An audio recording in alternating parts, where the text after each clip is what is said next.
to be able to listen now to Dr. Reda Benkirane. Thank you very much. You have the floor. Thank you.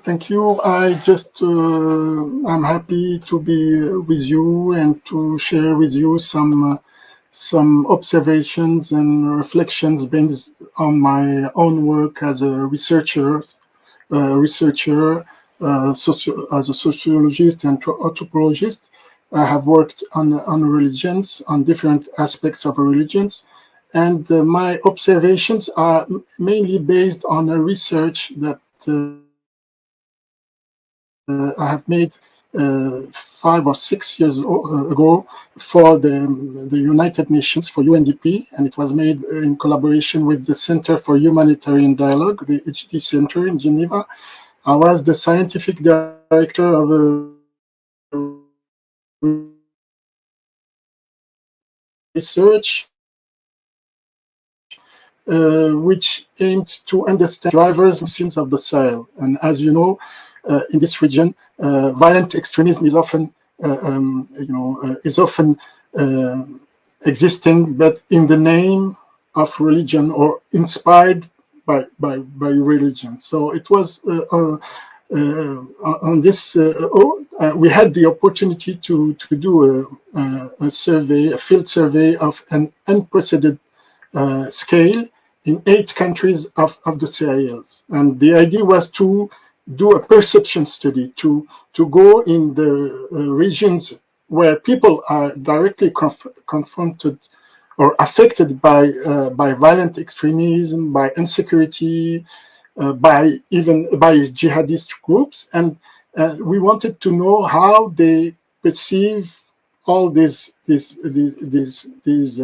manifestations, and from there we developed a sort of presentation of their own concepts, and I invite you to consult the research notebook online, sahelradical.hypothesis.org. I repeat, sahelradical.hypothesis.org, which is deploy all the sum on radicalization that we have produced with 8 teams of African researchers, and there is an international report and 8 national reports that are available in English and in French. Regarding to the topic that is discussed during this webinar, I have a few observations. In fact, I'm not a specialist of this issue of slavery or servitude, but what I think it's interesting to share with you is that during this survey,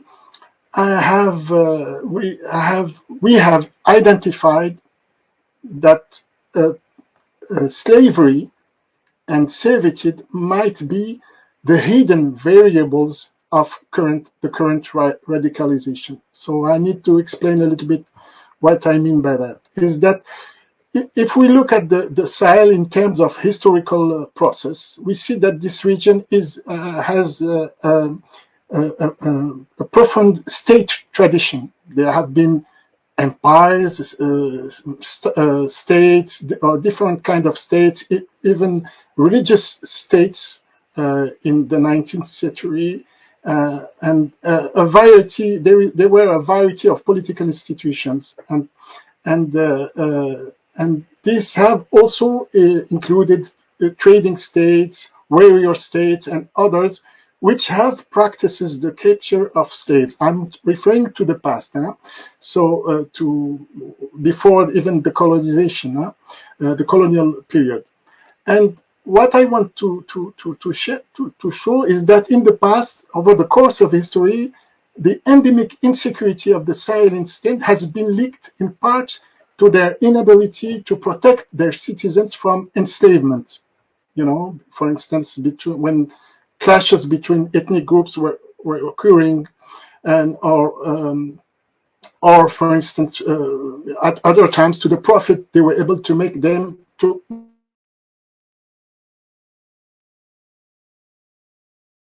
make from slavery. And this phenomenon of 17th century, after the arrival of the Portuguese and followed by the Dutch, the English, and the French. So what I want to focus here is that in contrast to the expansive aspect of the original Sahelian state, we have in this region, and this was for me something really new, we have a very rigid social structures. I mean, in this region of the Sahel, which is a super space, we have to say that society is based on a very hierarchical structure, which is a society based on castes. And so here you have the example of a traditional society where slavery has an existence. So what I want to show is that when I said that slavery and servitude might be the hidden variables of radicalization, we discovered that maybe in a certain manner, violence that is happening in the name of religion and in the name of new forms of religion, which are bellicose, this process of violence in a certain manner reflects a kind of reaction to, a tradition of slavery and servitude.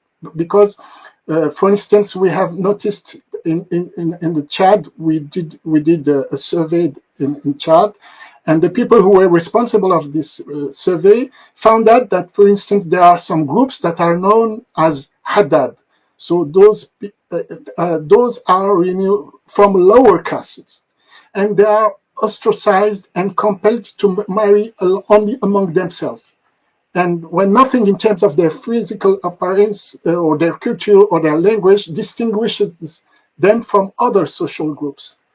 And according to the author of the National Report on Chad, which is available on the research notebook, which is online that I mentioned to you, the cruelty and the level of violence of the armed group can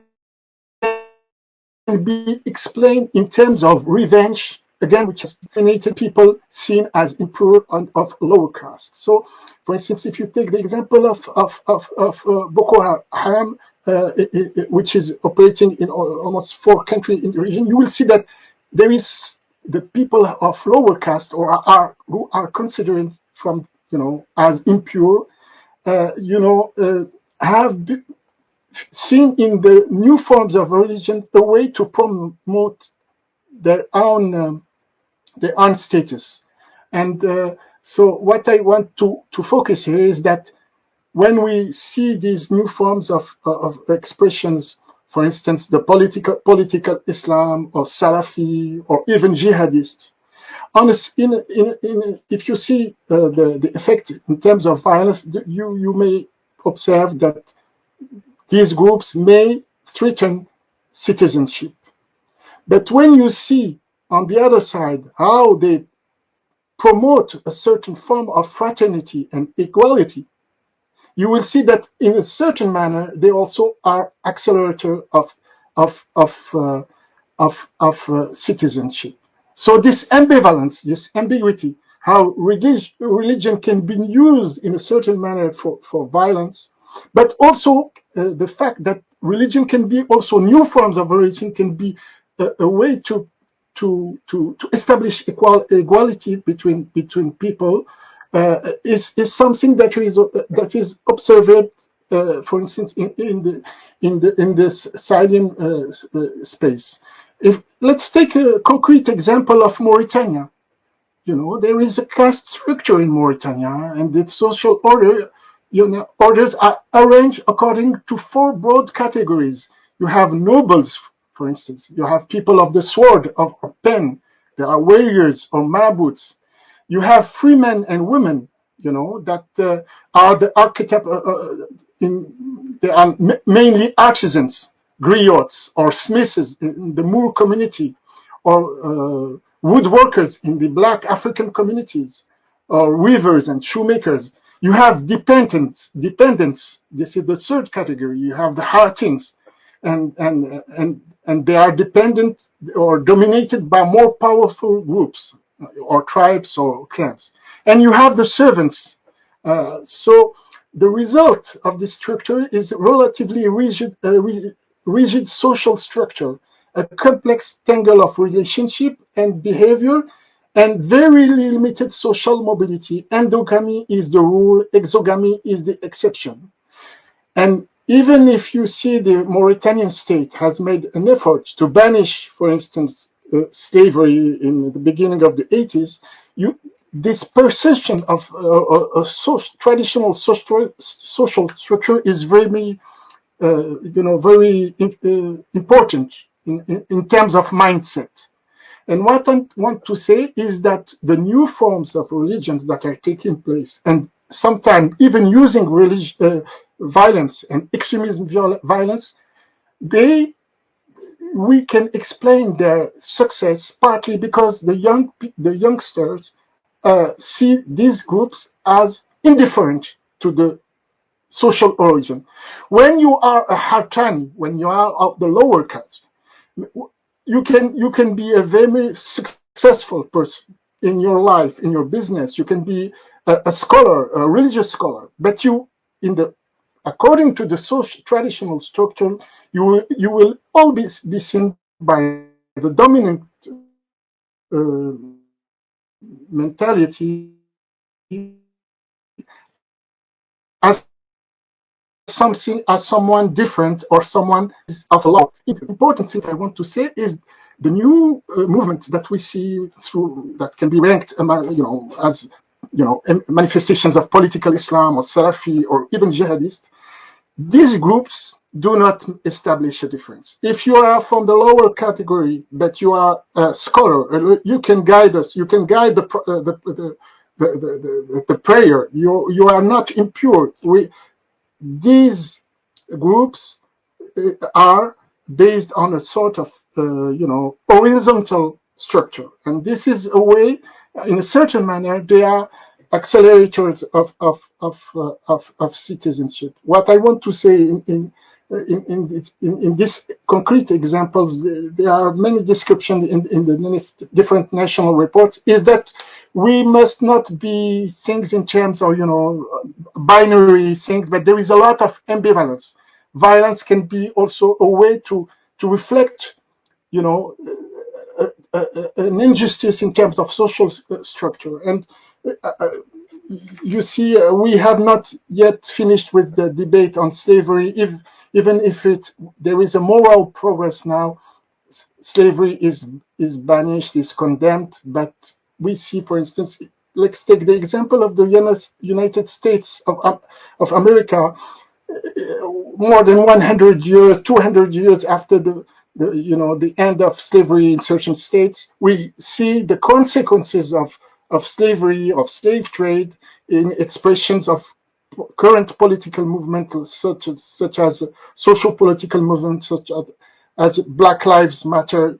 I mean, this issue of slavery has to be analyzed, and I think that one way to approach it is that for each category, each culture, each society should be able to develop a kind of self-criticism. For instance, if we take the example of the Sahel, of course, there is the American trade slave that has been very, very, very important, the Arab trade slave. But we have to see, and that is something that is not yet sufficiently evoked, we have to observe that slavery is part of the traditional social structure of this region. And this has to be thought, this has to be discussed by scholars, religious scholars, but intellectuals, etc. And it's very, it's very easy to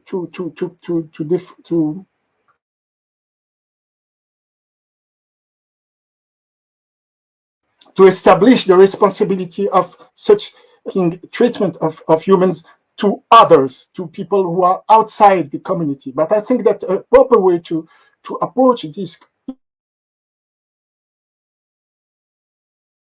issues is that each society should be able to analyze and develop a kind of self-criticism to see what in the specificities of the historical context, what has favorized such exploitation of humans. So those are the very brief and general observations based on a field survey in the Sahel, and I hope that it might enrich the discussion. Thank you very much. Thank you, Dr. Benkirane. This was very interesting indeed, how you showed how the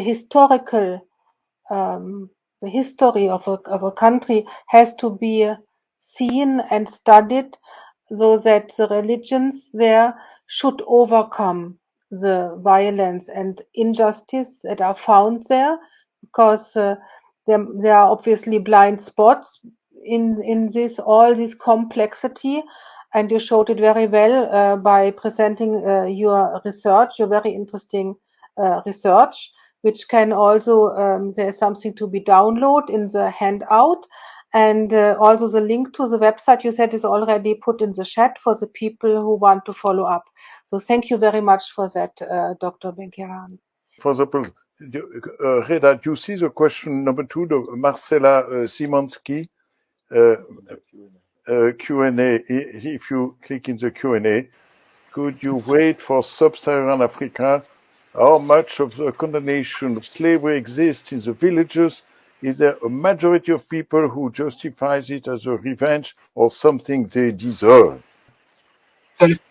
I can answer now if you want. I mentioned my few observations were based on one indicator. I said that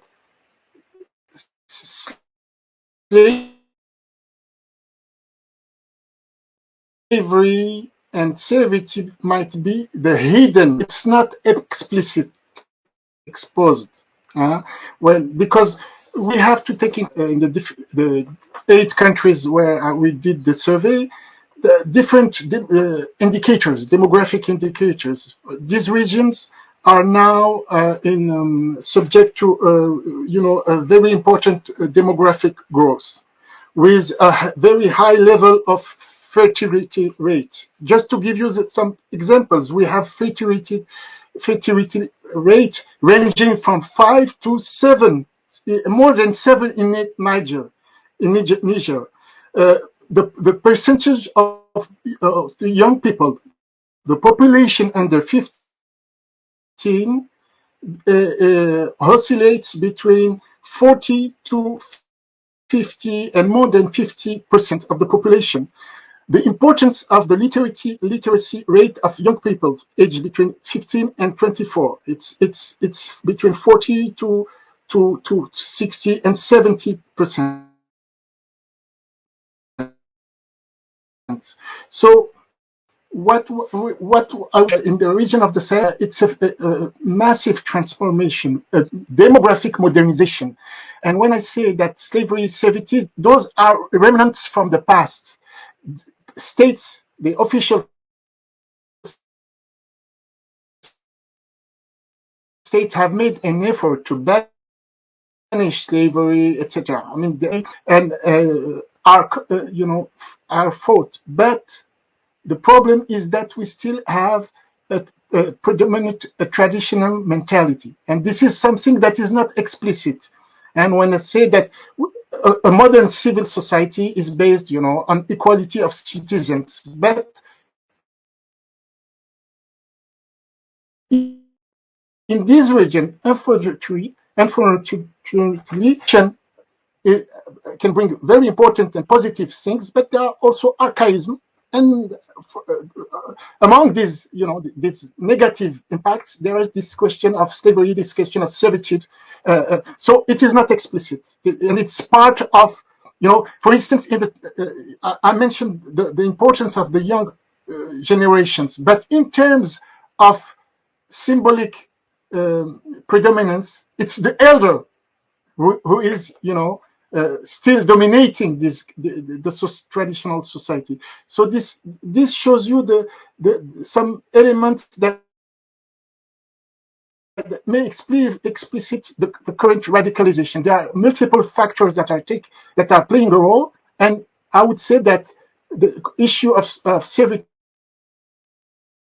is something that is hidden but is really active. We cannot explain the level of violence if we don't have in mind the hierarchy in terms of traditional structure, and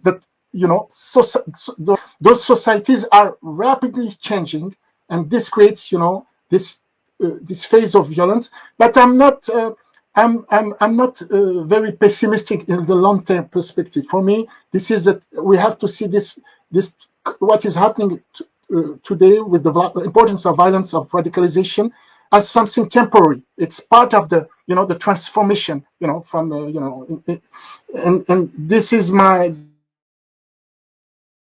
response. I will not say categorically that these factors are discussed and put in in evidence. But when you approach it in terms of sociology, anthropological terms, you find that they play a role. First, I would like to thank Reda for his very courageous statement. Now I want to give the floor back to Dr. Benkirane in case you would like to have a conclusion. And there is a question in the chat that was directed to Dr. Azar, but she is not live, but it is a little bit related to what you presented too. So the question is, if, as Dr. Azar says, no religion supports trafficking, which is possible, how can religious leaders convince their believers to stop tacitly accepting servitude?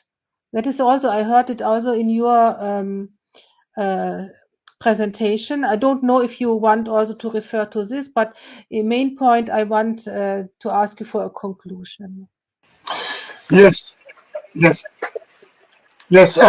I will make a short comment on this. Of course, it's a very important question, but what I want to raise the attention on the fact that being believers, of being people of goodwill, working for peace, and convinced that religions are elements of stability, of peace, of relations between citizens, between cultures. I mean, I think we should be aware that there is ambivalence even within our religion traditions. We should be aware that religions may be interpreted in different ways. So I want just to quote one inhabitant from the side to give you the example. For instance, on this question of slavery, as a Muslim, we know Muslims in their majority know that the Quran, the sacred text, do not encourage slavery. On the contrary, but it has not, in the 7th century, it has not forbidden slavery, but it has encouraged it. When you read the Quran, you manifestly understand that it is better to not rely on slavery, and it's better to be free man, etc.